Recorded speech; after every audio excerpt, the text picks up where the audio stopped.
the slip knot. The slip knot is what you're going to put on your hook when you start any new crochet project. Okay, so there's different ways of making slip knots. The one that I personally use, I start by going ahead and putting my yarn around my hand, how I like to.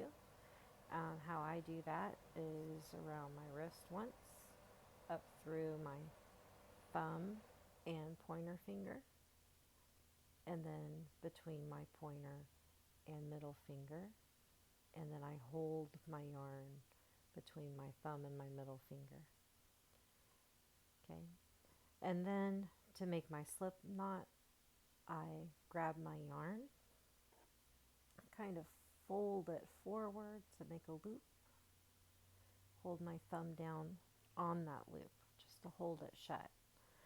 Now I have to make sure that when I make this loop that my little tail piece is on the bottom of the loop.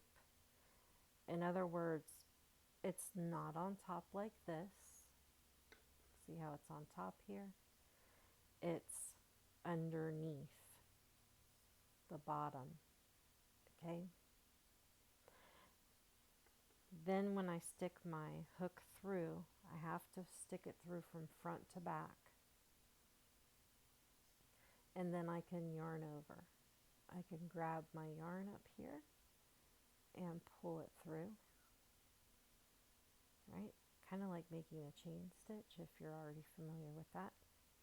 Okay, then I can let go with my thumb and my middle finger, and I can pull on this tail. Right, that tightens one end, and then this is the slip knot part. I can adjust how big this loop is on my hook, and for crocheting I want it to slide pretty easily but not be too loose where it easily comes out.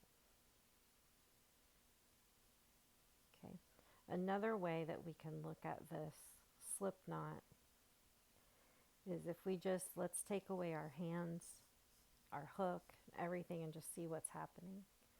Okay, so I could take my tail here, hold it down so it stays on the bottom, and create a loop. Okay, now essentially what your hook's doing is coming through this loop. So if I take my fingers, like I'm going to pinch and grab this yarn and bring it through this way. Okay, and then I can take these two and pull it down. And I have a slip knot here too. And then I can just take my hook and put it through and pull. Okay, that's the same thing. It's still a slip knot and it'll still work.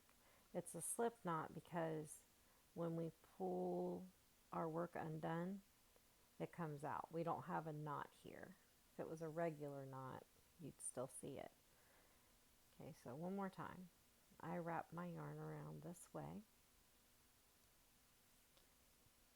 Okay, and then to make my slip knot, I pinch my yarn, bring it down to a loop.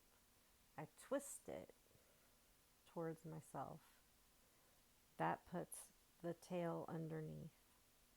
Okay, that's all I mean by tail underneath. It's on the bottom of the loop. Rather than if I twisted it away, my loop away from me and did it, see how my tail is on top now.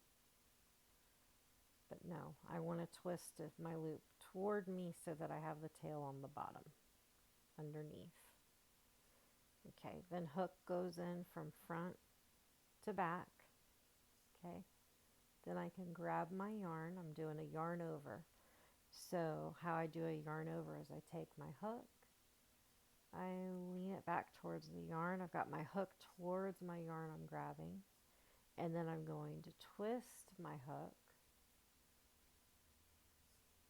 and then pull it through the loop. Okay, and then I have, this is my my slip knot. This is my working loop. Here's my knot that I'm tightening up, and I'm ready to go.